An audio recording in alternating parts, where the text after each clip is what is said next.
the Charlotte Hornets will never win anything as long as Lamelo is their starting point. Going straight to the top.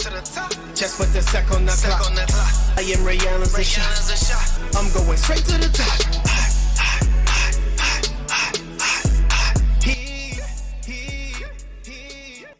Yo, what's going on, everybody? Mike here, Sports and the Real Podcast, coming at you once again. As always, don't forget to like and subscribe and share. And tell a friend to tell a friend to tell a friend. Check out the website, sportsandthereal.tv. I have the latest and greatest. It's just the latest episodes, man. But I do have my favorite clips on there. But you can stay up to date with me on what I got going on the website. I try to keep it refreshed as often as I can, but definitely subscribe, like, share. I appreciate you guys hanging out once again. Football continues, college, NFL, and then the NBA is about to start in a week or so. 10 days it is. So let's jump into it real quick. I'm gonna do quick college football, NFL, and then I'm gonna do my NBA season preview. Tell you everything you need to know as the NBA season gets ready to jump off. So college football first. Texas won this weekend against Oklahoma. And nothing really to write home about. You know, I've been banging on Art, so I ain't going to say too much about him. Florida lost after beating Texas. And I did want to talk about this and that. I talked about DJ Lagway last week in his matchup against Arch. But the fact that Arch has been getting so much criticism and so much publicity has overshadowed how bad DJ Lagway has been. And as someone who was the number one in his class in 2024, came out with a lot of hype. And he has a cannon. He has a strong arm, make essentially all the throws downfield. It's very erratic, all over the place. You have no idea where the ball is going. If he's seeing the field right, if he's throwing into single coverage, double coverage, who knows? I don't think he even knows. So he just has a rocket and he's just throwing the ball. And the fact that Arch has gotten so much, publicity, and his last name is Manning, like if his last name was Arch Johnson, we probably wouldn't be talking about him. And we definitely would be talking about DJ Lagway more as a way bigger disappointment. Like he's been really, really bad. So as I watch Florida play, I'm like, they got a pretty good defense. They got some players on the outside, receivers to make plays, but Billy Napier is still suspect, I feel. But more so than that is DJ Lagway is really bad. And yes, he's only a freshman, has room to grow, opportunity to learn, get better, so on and so forth. Or a sophomore, I should say. He's a sophomore. But as I watch this cat play, I'm like, dang. Like, how did he end up being ranked first coming in high school? Like, his passes seem to always be behind the receiver, like not where the pass should be, not where he intends it to be, but it's always in the wrong spot. So he is super lucky. He should be thanking his lucky stars that Arch Manning exists and that he's covering for him. Otherwise, I don't know what to say. Like, this guy is, I can't take it. I can't watch it anymore. Until DJ Lagway gets better, I can't watch anymore UF games. Because, I want to see him to see what he can do. Because he had so much hype. It doesn't look good. I'm looking for some quality quarterback play, y'all. I'm desperate for some quality quarterback play on the college level, and I cannot find it anywhere. I'm like, who's going to take the mantle from, in the NFL and step up and be like the guy we follow into the NFL and who's nice? And there is nobody right now from what I've seen. Maybe he's playing on the West Coast somewhere, but from what I've seen in college football, there is not a guy where we're like, this guy's going to be like really good in the NFL. Like, look out for him. He's going to do something. Not even close. What else? Penn State fires James Franklin. I talked about this. A couple weeks ago when I was like, this cat can't beat, can't win top 10 matchups. He can't. He can't win any top 10 matchups, and then he loses again the following week, and then he loses again this weekend. Third straight loss. There is no excuse. All right. I don't like to call for people's jobs. I hate it when people get fired when they shouldn't have been. But in this instance, I don't know what else to say. I don't know what else Penn State could do. Maybe he's lost a squad. He's lost a program. I'm sure the alumni wanted him gone a long time ago. But me personally, after watching James Franklin blow another top 10 against Oregon, and it's not just the Oregon losses, all the ones before that and all the playoff games that he probably should have won. And at some point you're like, all right, we need a new voice, a new face, somebody else, to switch things up. And there's no guarantee that the guy who comes behind him is going to be any better. But Penn State's willing to take that risk with a $49 million buyout. $49 million to go away and not coach. That doesn't happen often. That tells you how bad they wanted to get rid of James Franklin. And listen, sometimes it gets to that point where the money doesn't matter. I'm going to do whatever it takes, pay whatever it costs, because we have to make a change. And they did. $49 million later, he gets paid to go home. There's not much else to say there. But that does tie in to my Florida State Seminoles, who maybe should be looking to fire their own head coach in Mike Norvell. Now, the Seminole fan base has been calling for Mike Norvell's head since last year. The year before that, he kind of got a reprieve with the undefeated season. But prior years, team wasn't good. 8 straight ACC losses for my Florida State Seminoles. 8 straight. The once dominant squad in the ACC has lost 8 straight games. So what do you want the fan base to do? We're losing at home to Pitt.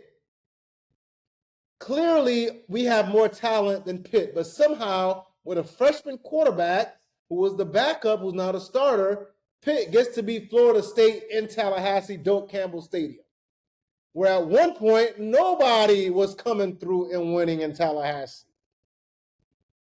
But now teams see us as sweet. Like anybody could come into Tallahassee and win.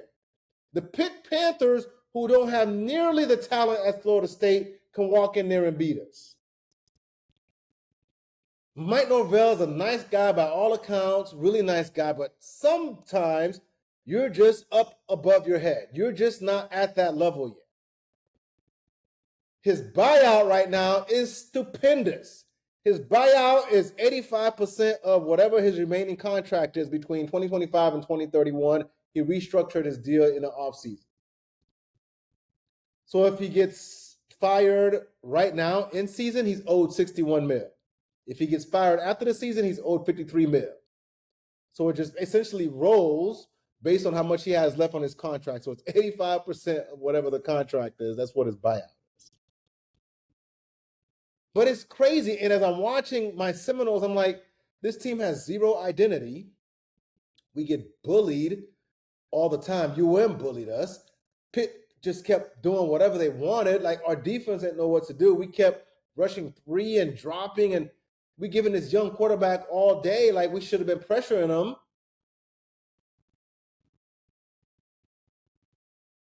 And our strategy has been, hey, let's get all of these transfer portal guys. And I've said this for quite some time, and I truly believe it. You can't build a true winning program, sustained program, with the portal being the number one way you get talent. We're in the state of Florida, man. We should be able to get homegrown talent in the state, and we don't have that many homegrown cats starting for the Florida State Seminoles, 5 stars, 4 stars. We don't. So we're relying on transfers like DJU last year, who sucked, and Tommy Castellano, who is hit and miss. Sometimes he makes a great pass. You're like, damn, I wasn't expecting that. And sometimes he misses a wide open pass. He's hit and miss. And you can see why he ended up getting benched at BC. He's off and on, erratic. He makes some spectacular plays, but you get the feeling that for Florida State, outside of the plays where they can confuse the defense and throw them off and run misdirections, their offense really isn't built to just drop back and throw, drop back and run. Because our quarterback is not that type of quarterback. And we haven't recruited anybody who can be that type of quarterback.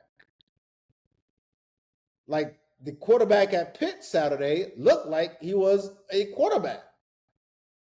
Drop back, throw the ball, nothing's there, run. And he's a freshman. We made him look like he was a seasoned vet. The team has no culture, man, no identity. Like we got lucky with the Jordan Travis, year until he hurt his leg. Trey Benson, Jared Verse, Braden Fisk, all these guys were portal guys. Mike Norvell is unable to recruit like truly talented blue chip guys straight out of high school to Florida State. And as a result, you may get lucky one year with a lot of NFL talent somehow, right? You're good at spotting guys who are already playing well in college, but how do you build a culture and build a pipeline of guys who want to come to Florida State? UGA does it, and it's not that UGA doesn't go to the portal, but UGA has built a pipeline of cats who want to come to Athens. So why can't Florida State do that? We are literally in the state. So I think it's time for Mike Norvell to be switched out, man. It is. I don't know who his replacement would be. Some cats thought it would be Dion. Maybe Dion should come. But I don't know about Dion. First of all, I don't know about Dion's health. I don't know if Dion really wants to come to Tallahassee anymore after they tried him. I don't know. I mean, he's struggling in the Big 12 or whatever that conference is right now. So I don't know about Dion. But what I do know is that there needs to be a change. We need an identity. We need culture setters. And right now, Mike Norvell is providing neither. And as a result, Florida State is 3-3 after a promising start to the season. But that Alabama win is looking really more and more like it was a fluke.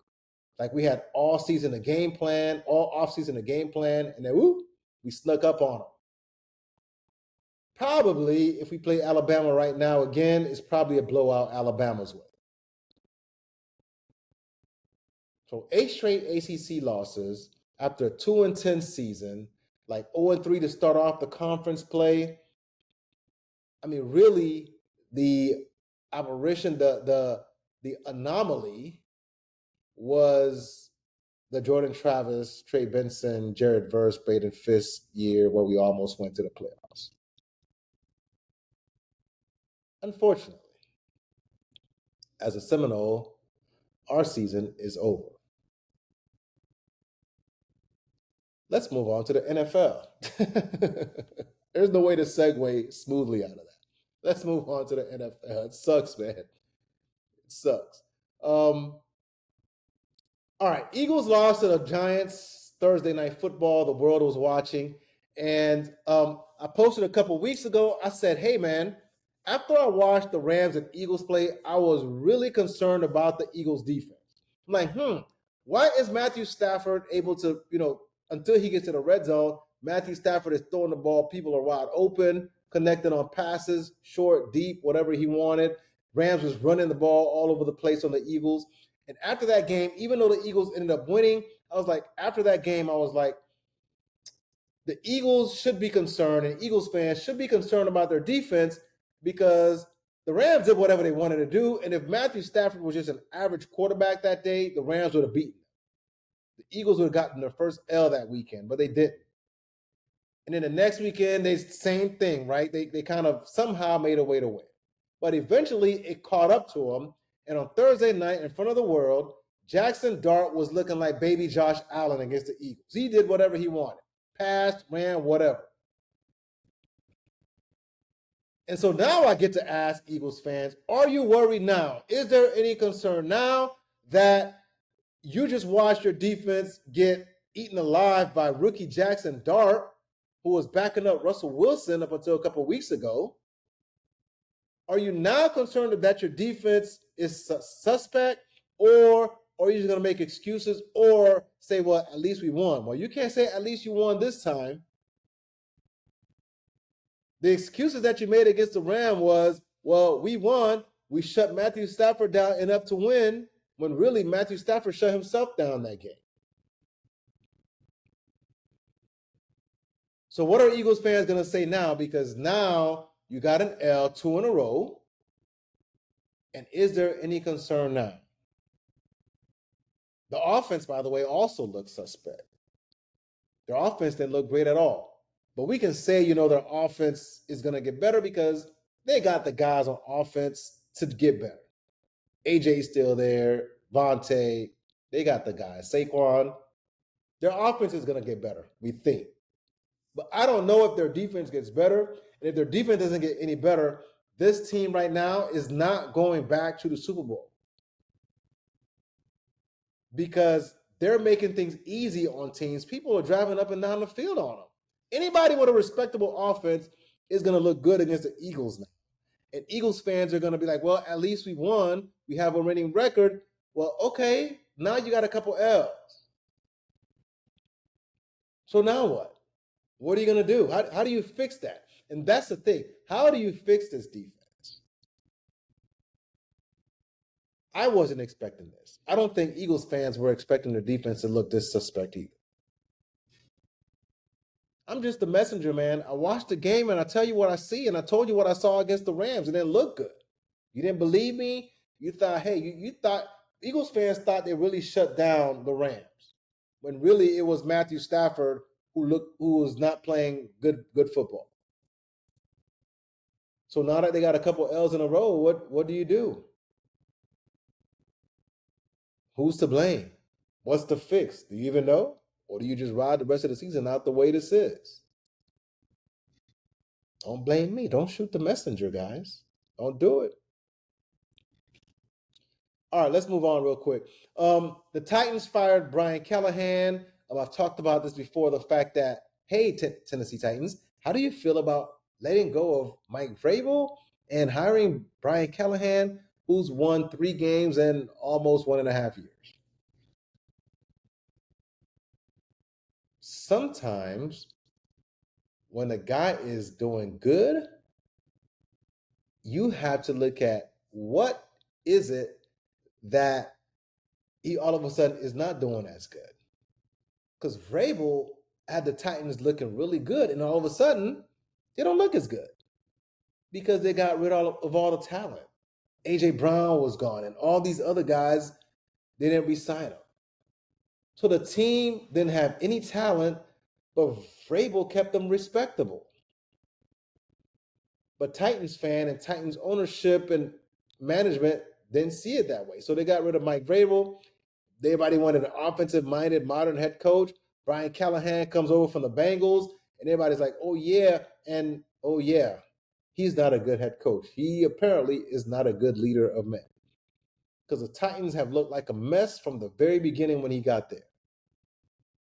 No matter who the QB has been, no matter who they've played, they have never looked good under Brian Callahan. So at 1-5, the Titans give them the peace sign. And that ties into Mike Vrabel, who now has the Patriots sitting on top of the AFC East. I didn't think the Patriots were going to be good this year. I thought this was going to be a year to see how good Drake May could be, if he's a quality starter or not. Well, damn it, they're 4-2 now, sitting on top of the AFC East. And Vrabel is such a good coach and underrated. I was watching Red Zone, and Red Zone was talking about how, towards the end of the Saints game, the Patriots were up like 6 points, 25-19, and they needed a first down to keep the clock going. Or here's what they were. They were 3rd and 11. 3rd and 11, 25-19 score. If they punt, Saints get the ball back, enough time to go score. So they throw the ball, complete the pass near the sideline to Kayshon Boutte. He catches it, and he falls down. And the referees, say he catches it, but he falls down. The pass was complete, but they ruled him out of bounds after that, so the clock would have stopped. Vrabel and his team of, folks who review the replays is like, no, check it out, replay, blah, blah, blah. And when they review it, they realized, hey, he did catch the ball, yes, but he also went down inbounds. That keeps the clock going. And they end up victory formation and winning the game. Now, if he didn't do that, what would have happened was they would have gotten the first down, but if he went out of bounds, the clock would have stopped, and they would have needed another first down to ice the game. That is smart coaching, man. And that doesn't happen. You can't get that everywhere, bro. So he may not be a big fancy X's and O's, fancy plays, dudes down the field type of Mike McDaniel type of cat that fans really like, bombs away. But he's just a smart coach. I remember watching Mike Vrabel in Tennessee. He just made smart coaching decisions.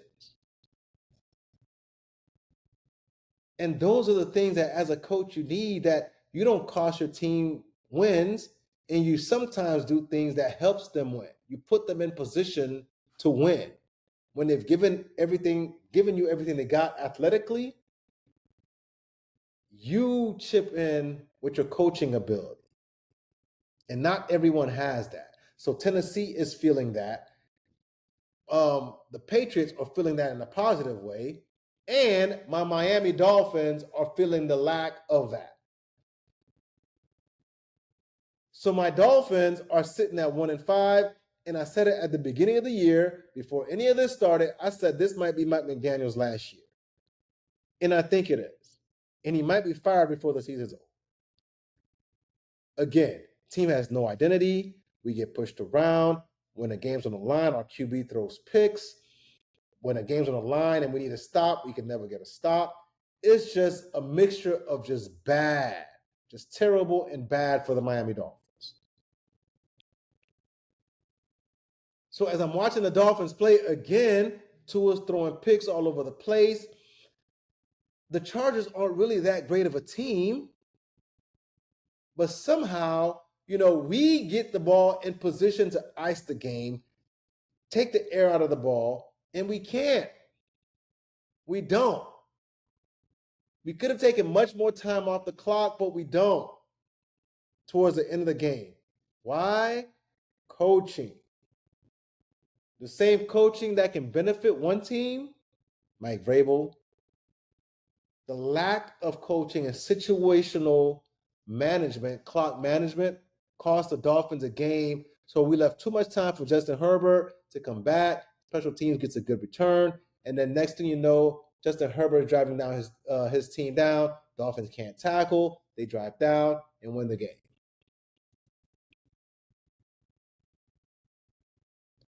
That's coaching, man. And then Tua, after the game, is press conference talking about players not showing up to players-only meetings, players showing up late to players-only meetings. Bro, if you're having that many players-only meetings already, season's a wrap, bro. Where is your coach? He's throwing his coach under the bus. Tua acting like he the coach. Where is the coach? The actual head coach. Nowhere to be found.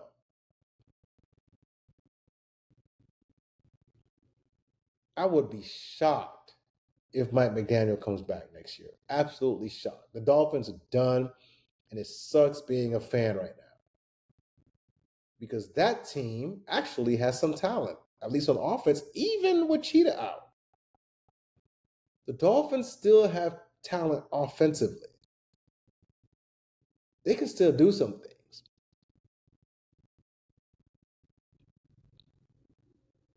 But they don't. Going out sad, man. Going out sad. I don't know what else to say, y'all. Every week I'm just watching trash on TV. My Dolphins suck. The Seminoles suck. My football season is just a mess right now. Just an absolute mess. Like, what am I doing? Why am I waking up on Saturdays watching football? Why am I on Sundays watching football? All right, let's switch over, man. Let's switch over. NBA starts following week, right? So next week, 21st, I think it is, Tuesday. So let me give you a quick preview, tell you what to look for, who's good, who's going to be, not so good, bad, so on and so forth, right? Let's start in the East Atlantic Division. Boston. Y'all know about JT injury, which sucks. He's talking about he's trying to come back this season. I don't know. I mean, the Achilles is a hard injury to come back from. I wouldn't risk it. I would just take the year off. I don't think they have the team to compete anyway. So if I'm Jason Tatum, if I'm advising Jason Tatum, I'm like, yo, take the year off, bro. I know you're a strong cat. He's one of the few cats who actually wants to play every game. So I give him that. Like, I've always appreciated that about JT. Like, he wants to hoop. He said it himself, right? He doesn't want to take any nights off. He's in Charlotte, 7:30 Tuesday game or whatever it is, right? He shows up to play. But if I were advising Jason Tatum, I would say, hey, bro, it's all right, man. This is an Achilles. You don't want to miss another year because you came back too soon. He said he's been working out. He's working out hard. He's pushing himself. Cool. But until I'm truly 100% healthy and the doctors say 100% I'm good, I wouldn't step foot on another gym, bro. So they'll be all right. They're not a championship contender, but they won't be a scrub either. All right? They still got some guys on that team. They don't have a real big, though. What you'll see there is they don't have a real big. They lost Big Al, and they lost KP. So they don't really have a starting center. They got Xavier Tillman, who's probably going to be playing the 5. I don't know. So Boston's going to be okay, but not great. All right, not a contender. JT's out. Even if he was there, I don't know if they had the remaining pieces because they had to get rid of everybody. The remaining pieces to truly be a contender this year. Brooklyn will be bad. Not much to say there. I would hate to be Brooklyn Nets head coach because they picked up MPJ from Denver, Michael Porter Jr., but they're not going to be good. They don't really have anybody on that squad. They're just a low-level all-star team. I don't know. A high-level G League team. That's what they are. The Brooklyn Nets are a high-level G League team. Guys who can get buckets, but as a team, they're not good. All right? So ain't much to say. Don't worry about doing any kind of analysis. Ain't much to say about Brooklyn. They're not going to be good. The Knicks will be good, but I think they take a step back. They hired Mike Brown. They switched out Mike Brown for Thibodeau, or Thibodeau for Mike Brown. Defense for offense. Cool. The problem is, like I've said before, your two best players, New York, don't play any defense. Last year, I mentioned it, with Cat and Brunson on the court together, they had the absolute worst defensive rating in the league. You're not going to win basketball at any level when your two best players can't defend at all. So, yeah, they might score more points. They might look a little bit more fluid on offense, but their defense is still going to suck because their two best players suck on defense. Yep, they picked up Jordan Clarkson. Even more scoring. Whoop-de-doo, great. But the Knicks are going to take a step back. Again, they're going to score a lot of points, but I see them taking a step back because their defense is still going to be sus. And I felt like Thibodeau, tried to cover as much as he could for those guys who can't play defense. I don't know if Mike Brown can. There is no defensive strategy or tactic that can cover for your two best guys just being just negative defenders, just so bad. So the Knicks might take a step back, but even with the step back, they might be the best team in the conference because everybody else is hurt. For example, the Sixers, continuing on in that Atlantic Division, the Sixers got a nice squad. But we know the Sixers ain't never going to be healthy. We know Joel Embiid ain't never going to be healthy. PG, who knows if he's healthy or not, likely unhealthy for the most part of the season. it's going to be tough watching the Sixers as a fan because you know the talent on the team. Supposedly now they're changing the offense. Nick Nurse has implemented his offense where it's going to be more passing, the ball moving, as opposed to watching Joel Embiid ISO and Maxi ISO, one of my favorite cats to watch, Maxi ISO pick and roll with Embiid. So it looks like they're going to mix in more moving around, ball moving. Great. But it don't matter when your best players ain't playing. And Joel Embiid, the monster that this cat is, I don't know if the rest of his career he's going to be able to play a full season. So unfortunately, the Sixers got an injury problem. And as a result, I don't know how good they're going to be this season. Atlantic Division to round out the Raptors. They picked up Brandon Ingram. They're going to be a bad team. They're young. They don't have any real big-time talent. All right? I guess they're still rebuilding. You could say that. Central Division. My Bulls are going to be bad. They were mid through the years after Jimmy Butler left. They picked up Levine. They got DeRozan. Those guys are gone. Both of them are now in Sacramento. So the mid years are gone, right? They're not going to be mid anymore. They're just going to be trash. The Bulls are just going to be trash. All right? Vucevic is the center. Kobe White, the starting PG. And not much else. Really not much else for Chicago. So Chicago, the Bulls are going to be in the lottery, unfortunately. The Cavs. The Cavs are going to be the same team they were last year. They lost Ty Jerome, but they're going to have a great regular season, and they're probably going to end up losing early in the playoffs. They're just not a playoff team to me. Donovan is still Donovan. He's nice, but the rest around him, I don't know if they're really big boy basketball type of players. So the Cavs, I say they flatline, same team. A lot of wins in the regular season, get to the playoffs, not much. Pistons are going to be an improvement. Regular season and playoffs. I love the Pistons squad. I love the roster. They're getting Jaden Ivey back. They picked up Duncan Robinson for shooting. I really like the Pistons. I liked them last year. I like the coaching. I like the way they're built. They can go inside, outside. They're tough. They can defend, hard-nosed. I love the Pistons, and I think the Pistons can make some noise this year, especially with all these injuries. So the Pistons are going to be good. Unlike the Pacers, who lost Tyrese for the whole year pretty much, they're not going to be that good. Now, they're still going to run their offense, is going to score a lot of points, but their leader is gone. They lost Miles Turner to the Bucks. I don't know. They didn't replace him. They did not replace Miles Turner. So the Pacers are out Tyrese Halliburton, and they're out Miles Turner. And who's left? I mean, who's truly left who's going to lead that team, right? They don't have enough, all right? Again, went to the finals last year. I don't think they really should have been there anyway, but congrats to them, they went. I don't think they have enough this year to really contend. And honestly, they might be, 41-41 type of squad. I don't see them really doing much with the loss of Miles Turner and the injury to Halliburton. The Bucks. The Bucks got Miles Turner from the Pacers.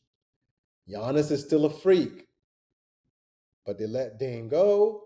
I don't know if the Bucks are going to be as good because they don't have a real lead guard. They don't have a real conductor. Like if you're going to run a pick and roll with, a lead guard with Dame and Freak, you'd be like, okay, but who's the point guard for the Bucks? They don't have one. They don't have a lead guard like that to actually be the threat with the ball in his hands to get downhill, create, get into the paint. They don't have that. So they're going to be asking Freak to be like their creator? People confuse assists with being a creator, bro. That's not Giannis's game. Just because he gets, 6 assists a game by, passing out of obvious double teams, he's not orchestrating an offense. He's not the Joker. He ain't like that. So the Bucks may look good at times, but I think their ceiling is limited with this current squad. And there's been a talk about Giannis wanting to get traded and all this and that. Of course, they don't want to trade Giannis, but this team is limited. This team is capped. Everybody's going to blame Doc Rivers. It is what it is. But I'm not sure I see the Bucks doing much. But in either case, they're probably going to be one of the top teams in the conference. I mean, if Boston's a top team, if the Knicks are a top team, the Sixers, who knows, they're going to be healthy or not. The Cavs, Pistons, Bucks. Now the Southeast, the Hawks are much improved. They got KP. They got Nickeil Alexander-Walker, which I think is a sneaky pickup. They're going to be an improved team. Now, how improved, we'll have to wait and see. All right? Because Trey still don't play no defense. But they got Dyson Daniels. They got some guys. All right? So we'll see. I think the Hawks are going to be improved. I think they'll be good. They'll be one of the good teams this year. Unlike previous years where they were bad, the Hawks are going to be a good team this year. The Hornets are not going to be good. Again, they're going to be bad, actually. And can I say this? I hate bashing people like this, but you will never win. The Charlotte Hornets will never win anything as long as Lamelo is their starting point guard. If you have a dude on your team, your best player doesn't really take the game serious, you're not going to win. No matter what you're playing, what level, LA Fitness, high school, college, if your best player ain't doing what it takes to win, you're not going to win. And the Hornets, unfortunately, are in a bad position where their best player isn't really trying to win. Like, if you out here practicing one-legged shots that we know ain't a high percentage, you ain't trying to win.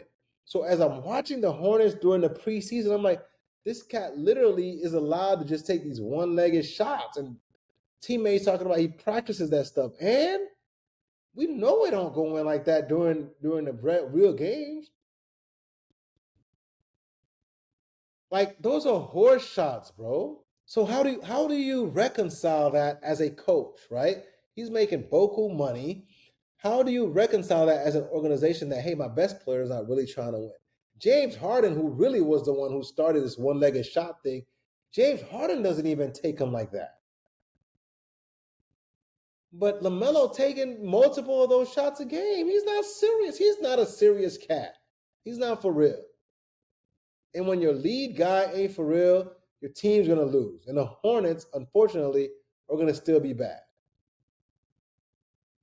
How do you coach that?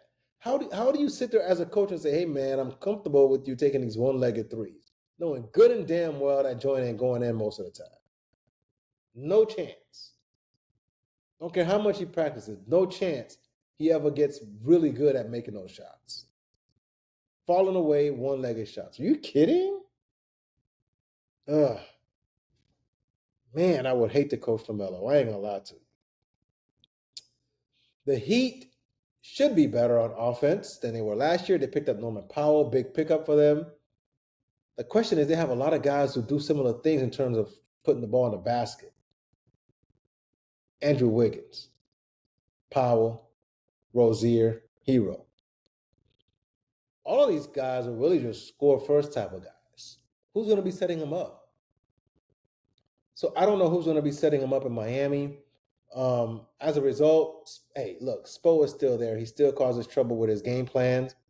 But I don't know how good Miami is going to be. They're going to score more, probably make the playoffs in the East with all the injuries. But I don't know how good they're going to be. So I don't know if they're really going to be contenders or not. All right? So sorry, Miami Heat.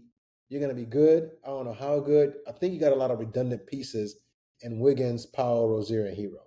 Now, the Magic, going up the state line into Orlando, the Magic's actually going to be better than last year. And they were pretty tough out last year. But they're still going to defend. They're getting Jalen Suggs back, hopefully. He's healthy. Picked up Desmond Bane for some shooting and offense. Franz Wagner is my man. I'm a Franz Wagner stan. All right. So Franz is still there. Banchero, hopefully he's improving, although to me there's still some question marks there in terms of what he's going to be in the NBA. But they still got Banchero, they still got Franz, picked up Desmond Bane, Jalen Suggs is back for defense, and really he's like their engine. So they should be better than they were last year. Definitely should be better on offense. And their defense is still going to be good. So I expect Orlando to do some things this year to really, really be a threat in the East. Now, who's not going to be a threat is the Wizards. All right? They're just going to be a bad team. I feel bad for Chris Middleton. I feel bad for CJ McCollum.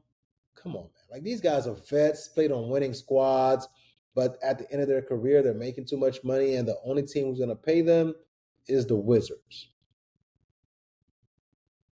I can't imagine playing on that squad with the Wizards. They're just not going to be a good team. A lot of young cats. Alex Sarr, we'll see, if he turns up, in his second year. We'll see. But they're just not a good team. They don't have much talent. All right? I guess you could say they're rebuilding. They went young, and they're trying to build. We'll see. I don't think the Wizards are going to be a good team, and I feel bad for my guys, Chris Middleton, CJ McCollum, who are really good guys. So again, Eastern Conference, good teams. Boston, Knicks, Sixers if they're healthy, Cavs, Pistons, Bucks. Hawks will be good. Heat will be okay. Magic will be good. Now, who's really contenders? The Knicks, because everybody else is hurt. I'm not going to say the Sixers, because the Sixers are never healthy. I think the Pistons will compete. I think the Magic might compete. I don't trust the Cavs. The Cavs will have a lot of wins, maybe 50, 60 wins. But I don't trust them as true contenders. All right, West. The West side is the best side. Let's start with the Northwest. Denver. Denver picked up Bruce Brown back. Cool. They got Tim Hardaway Jr., so they kind of made up for the loss of Michael Porter Jr. They should be better because I really like Bruce Brown as a glue guy. Russ is gone. And shout out to Russell Westbrook. First off season that Russell Westbrook is not on a roster. So he's essentially, I guess, retired now. He didn't get the farewell tour. But Russ essentially just, rode off into the sunset. And Russell Westbrook wasn't appreciated enough. So I'm going to give you flowers, Russ. Right? I know a lot of people blamed you for a lot of things. But you were you. Your intensity was always there. No one could ever doubt your heart. You played hard all the time. You showed up all the time. Like, unless you were severely injured, you played. Like, Russell Westbrook, definitely first ballot Hall of Famer. One of the best to ever play the game, man. I don't care what nobody says. Fast, strong, athletic, you got it. Terrific career, man. And if this is the end, this is the end. It happens to the best. Very few guys get to call the shot when it's time for them to retire, right? But it's sad, man. It's sad that a generation of cats is leaving us. After so many years, there's a generation of cats who, maybe the salary outweighs output. And Russ fell into that category. Man, sad to see him go. But Denver lost Russ. Like I said, they picked up Bruce Brown and Tim Hardaway, and they got Cameron Johnson. That was the trade. Cameron Johnson for MPJ. So I think Denver's going to be good. They're going to be a contender. Of course, you still got the Joker who does what he does. Hey, man, as long as you got that guy in this current league, you're a contender. So Denver's going to contend because I think Bruce Brown brings that spark, that energy that they had when they went to the finals and won. Tim Hardaway Jr. and Cameron Johnson can help pick up the scoring load. Denver's going to be all right. They got Valanciunas. Valanciunas as the backup center now. They have a legit backup. They've had DeAndre Jordan, on the roster the last couple of years, and the corpse of DeAndre Jordan really wasn't that good. Valanciunas is still serviceable. So Denver is going to contend. All right. T-Wolves are definitely a contender. They still got my man Anthony Edwards, who I'm waiting to see get to that Kobe Michael Jordan tier. I've been calling it, and he's been holding out because last year he was shooting a bunch of tray balls. For the love of God, Ant, get your behind in the paint. Do something, bro. I'm not telling you not to shoot threes, but don't stop shooting 10 threes a game. That's not where you are of the most benefit to your team. But they'll be a contender. My only problem with the T-Wolves is Mike Conley Jr. still being their starting PG. Like, after all these years, damn near 20 years, Mike Conley can't be your starting PG. He still plays well at times, but at other times, he looks old. And other players make him look his age. They lost Nickeil Alexander-Walker, like I said, to the Hawks. But the biggest problem is Mike Conley at point guard. I don't trust it. I don't think against the best teams, Mike Conley at PG works. Now they probably don't have nobody else now. But that's their problem. They'll be a contender, but they may be limited. OKC. OKC is defending champs. Come on. Definitely a contender. Probably the favorites to repeat again if you asked all the GMs and everybody. They're coming back with the deepest squad in the league. They're like, if you want to come get it, come get it. We got it all. So nothing much to say about OKC. They're the favorite. They got the squad they're bringing back. We'll see if anybody can challenge them. They're so deep, man. Deep two-way players. I love that squad. The Blazers, Damian Lillard is back home, but he's hurt. They got Drew Holiday, who's going to bring some veteran leadership. They got some talented cats on that team, man. Like, Shannon Sharp is a talented cat. And when they had Anthony Simons, like, these dudes were talented, but they, for whatever reason, they suck. Is that coaching? Is that just players don't want to win? Like, they don't have a winning culture, a winning mindset? What is it with the Blazers? How much longer does Chauncey get to build a winner? Because if Dame's out all year, I don't know, even with Dame, I guess, how good they would have been. So we'll see. Dame is talking about, he's going to take his time, and, I don't know if this cat really wants to play this year. But if he's out for an extended period of time, they'll have to play without him. I mean, they got Drew Holiday to bring some veteran leadership, so we'll see. I don't know how much longer Chauncey gets, man. They have been terrible since he's been there.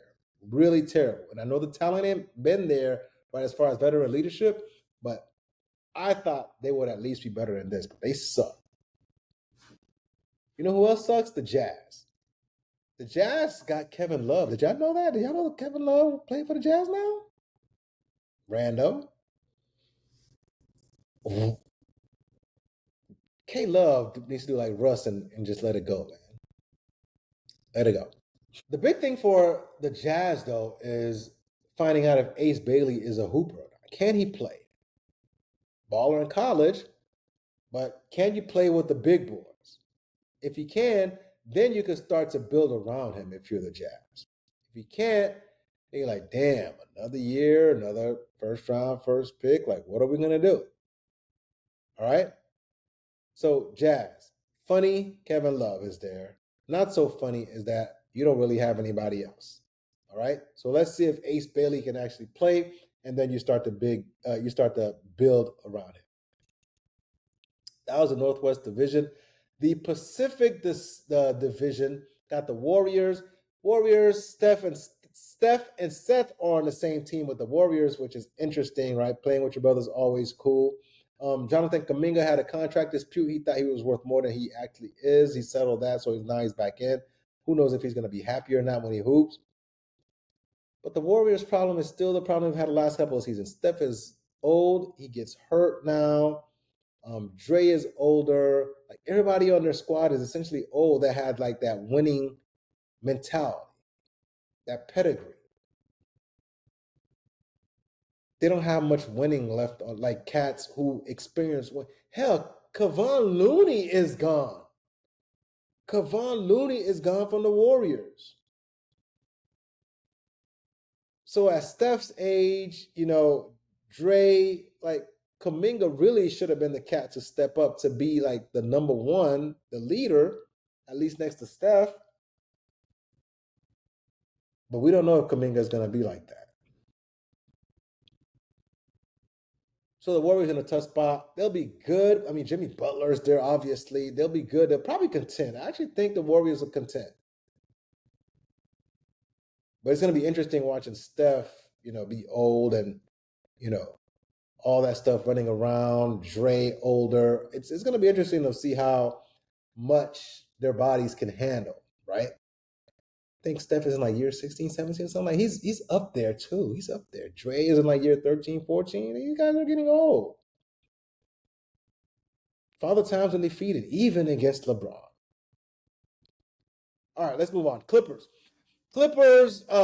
saga all off season with Kawhi getting paid on the table. I already talked about that. They picked up Bradley Beal. They got Chris Paul, who, by the way, Chris Paul, shout out to him. He's in year 20. Not sure how much he has left in the tank. He's probably going to be a backup. They got Brook Lopez, another old head, in year 17. So they picked up some hype, right? With Lopez, they picked up some leadership with Chris Paul coming back home to the Clippers. They got Bradley Beal, some more scoring out of Phoenix. Their big question is, can Kawhi stay healthy? If Kawhi is healthy, they could make some noise with James, doing their thing. With Kawhi not healthy, it's still going to be James doing his thing with, not much. Not much. I mean, that scandal was wild, right? Nobody's probably going to get in trouble for it. Right? That's usually how things are when money is involved. So the Clippers are going to have a nice squad. They'll be good. I think they can contend if Kawhi is healthy. But the likelihood, like with Joel Embiid, the likelihood is that the Clippers won't contend because Kawhi won't be healthy. The Lakers, on the other hand, I don't think they're a true contender. They'll have a good regular season. They'll have a lot of TV games. I'm just a hater, man. I sound like a hater. They'll have a lot of TV games. They'll get a lot of publicity. People won't be talking about how fit Luka looks, right? He's in the best shape of his life. Okay. LeBron's now hurt because he has sciatica. He's out several weeks. That's old man talk, man. So Bron's out for several weeks. Luka's in the best shape of his life. We don't know if that's true or not. They got Ayton. They picked up Marcus Smart. I still think they're missing pieces. They're missing young two-way pieces right now. Like OKC has a bunch of young two-way cats, just pit bulls, just dogs. They can defend you, lock you up, score. I don't know if LA really has that. The Lakers, I mean. So the Lakers are probably going to be good, but they're not a contender. The Suns are going to be all right. They got Jalen Green and Dylan Brooks for KD. I told y'all before, and I'll say it again. I just don't trust Jalen Green. All the talent in the world, got bunnies, but he still takes tough shots more often than not. He's inefficient. And I don't know if he does anything but score. He doesn't set up his team as the leader who people thought expected him to be in Houston. He doesn't do much outside of scoring the basketball. So I don't know if, Suns fans start, getting mad at him sooner than later. Because his talent is promising. That's the thing with Jalen Green. His talent is promising. But in actual games, you're like, what are you doing, man? Why are you taking these bad shots? Why are you not D'ing up? So the Suns are going to be all right. I don't think they're going to be that good. Book is talking about, he's staying loyal to Phoenix, build a winner, blah, blah, blah. Listen, man, part of the reason is you being you. Book and score, but what else is Booker doing? Or can he do on a basketball court? And that's one of the problems with the Suns is Booker doesn't do much on the basketball court. He ain't defending. Jalen Green ain't defending. Like, what are we doing? So the Suns they're gonna struggle. I think the Suns struggle. The Kings, I think, are gonna be mid. So again, like I said earlier, they got Zach LaVine and reunited with DeMar DeRozan. They're gonna be mid. All right, just like the Bulls were mid with those two. All right. And maybe it was just because Zach wasn't happy in Chicago anymore. But when you watch Zach play last couple years in Chicago, his heart wasn't in it. He was just there. And maybe that comes back in Sacramento. Maybe not. So the Kings are going to be mid. They got Dennis Schroeder also. I just don't know about that squad. I don't see anything there that tells me that the Kings are actually going to be contenders. I could see them ending up 41 and 41, 42-39, like something like that. Or 41-39, I should say. 42-39. No, 42 and 40. Bad math. 42-40, 41 and 41, 43 and 40 and 39. Heck am I talking about, man? So that was the Pacific Division, Southwest Division. Dallas got the flag. Cooper. They picked up D'Angelo Russell as well. Kyrie's out. I thought Dallas would have challenged last year had they been healthy, but I keep saying this stuff about had they been healthy. I don't know, man. You don't know who's going to be healthy or not, but some guys definitely are going to be healthy. AD ain't going to be healthy. And there's a high likelihood that Kyrie's not going to be healthy either. So flag is there. So, we'll see how he is. We'll see if he's worth the hype. But they got a really big lineup, man. They could put out flag. They could put out there with AD and Gafford and Lively and these guys. Like they could, their front line could really be long if they wanted to, especially with Cooper Flag out there. Like the only short guy on the court at times might be D'Angelo or Kyrie. They might give some teams some problem. I think they will, actually. I think they will. They'll give some teams some. They're not going to win a championship, but I think they can contend if they can get some decent play out of D'Angelo, right? So he hasn't been the lead guard on a really good team, right? He was a point guard with the Lakers, but Braun was really the lead guard, the primary ball handler. So we'll see, right, if he can be the lead guard on a really good team. Because I think that Dallas Mavericks height can give some people problems. All right? Rockets. Rockets got KD in a trade. They picked up Finney Smith. They picked up Clint Capella back. They were testing out this huge lineup in the preseason with KD, Amen Thompson, Jabari Smith, Sengun, and Steven Adams. Who brings the ball up court? Who's the actual point guard who initiates an offense? Don't tell me it's going to be KD or Amen Thompson. KD, fantastic ball handler, but it's more for scoring. It's not for bringing the ball up the court.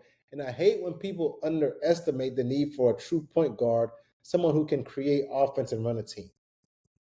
And I know the Rockets were just trying out this huge lineup, but I'm going to tell you right now, it ain't going to work for a sustained period of time. You're not going to be able to sustain quality, play with KD being the one running the point or Amen Thompson. You need an actual point guard. I know Fred VanVleet is hurt for a while, but you need someone who could actually organize an offense. But I think the Rockets are actually going to be really, really good. And they're going to be contenders when Fred comes back. So the Rockets are definitely a true contender. They're still defending, right? Amen Thompson, Scottie Pippen 2.0, still doing his thing on defense. If he improves on offense, which he's uber athletic, Rockets can do some things. Grizzlies, not so much. They'll be okay. But like I said before, the Grizzlies' window for championships is passed, and it's unfortunate. It's unfortunate. Thanks to Ja, the window's closed. Ja's been in the league 7 years, but I swear it seems like he's been in the league 15 years. That's how long it's just seemed like it's been. So Ja's still there. He'll still be exciting. They picked up Ty Jerome, shooter, scorer. But I really think their window's closed. Part of the reason their window's closed is because JJJ, Triple J, Jaren Jackson Jr. is there, who hasn't expanded his game beyond shooting threes and, catching the ball, throwing up quick left and right hooks. Like real pivot foot games to dominate the post isn't there for him as someone who should be dominating the post. So yeah, the window for the Grizzlies is gone. They might be all right. I don't see them doing much. I don't see them doing much. Pelicans. Pelicans got Jordan Poole. They got Kevon Looney. Oh my God, I feel bad for Kevon Looney. I don't know about the squad. I mean, I guess the storyline is, can Zion actually stay healthy for once? Can you get off the donuts for once? I shouldn't say that, man. I shouldn't say that. But Zion has to stay healthy if they're going to do anything, and we have no reason to believe that he will be healthy. Jordan Poole, he's going to score a lot, but he's not a smart basketball player. And, the rest of their roster, I guess they got some guys. I just don't trust them with Zion and really without Zion. So I can see the Pelicans being good, but I don't see them being a contender unless Zion can stay healthy and he developed an offensive game while he's been chilling on the bench the whole time. Or have you been stacking, bro? And the last team in the Southwest Division is the Spurs. Spurs got Dylan Harper, Hooper in college, Stephon Castle, Hooper, Devin Vassell, straight bucket, Hooper. Picked up De'Aaron Fox from the Kings, really fast, probably like end-to-end fastest cat in the league with the ball in his hands. My question for San Antonio is this. If you're going to contend, if the Spurs are going to contend this year, they have to figure out if Vic just wants to sit out there and shoot tray balls and look pretty, or if he actually wants to take advantage of his height and dominate. I mean, absolute dominate. Don't stay out there shooting pretty, crossing over. It looks good on the highlights. But to truly be dominant, Vic, you got to get your butt down low. You got to get down low and do some things, right? Now, you're not going to be the strongest cat because your frame is still there, but Victor Wembanyama has to become more than just, I'm going to shoot threes. They can't put shorter guys on you like when I was watching the Knicks against the Knicks last year, Christmas Day. They were putting a Chua on him or something like that. What? Come on, man. Like, they need to, if a legit center is not on Vic, he needs to just walk him down, get in the post, and get some easy baskets, draw fouls. Otherwise, he's just kind of like a sideshow. Like, when is Vic going to become the true alien, dog? The true unicorn that we've never seen? That's going to require more than just three-pointers, man. That's going to require all-around game so that teams can't switch. They can't not switch, and it's like a problem either way. That's when we know Victor Wembanyama will meet the hype that, everyone was saying coming over from France a couple years ago. So we'll see, man. So challengers in the West. Challengers in the West, I would say contenders are Denver, the T-Wolves, OKC. The Warriors, Clippers, if Kawhi is healthy. Dallas, if they can get healthy, and the Rockets. I don't know if the Spurs are ready to challenge yet. We'll see. If Vic actually becomes who he's supposed to become, yeah, they can contend. They got a squad. But if you just out there shooting tray balls, make it easy for the defense to defend, I don't think they're really going to be that good. All right. So again, recapping my good teams for the West are going to be Warriors, Clippers, Nuggets, T-Wolves, OKC, Rockets, and maybe Dallas if they can get healthy. So yeah, what y'all think? What y'all think of the season preview? Let me know. I try not to go with the records prediction and, finals prediction. That stuff is fun and great, but it's kind of useless because I never get a damn thing right. I never get even close. People get hurt. People suck when I thought they were going to be good. I'm just not good at that stuff. All right? But I will tell you who's going to be good, who's going to be mid, and who's not going to be good at all. Who's going to be terrible. All right, y'all. That's all I had with my NBA season preview, NFL and college football topics. Appreciate y'all hanging out. As always, let me know your thoughts. Like, subscribe, share. But I'll catch you guys next time, all right? You guys be good. Have a great week. Mike, sports on the real Y'all be good. Peace. I'm going straight to the top. Just put the sec on the clock. I am Ray Allen's a shot. I'm going straight to the top.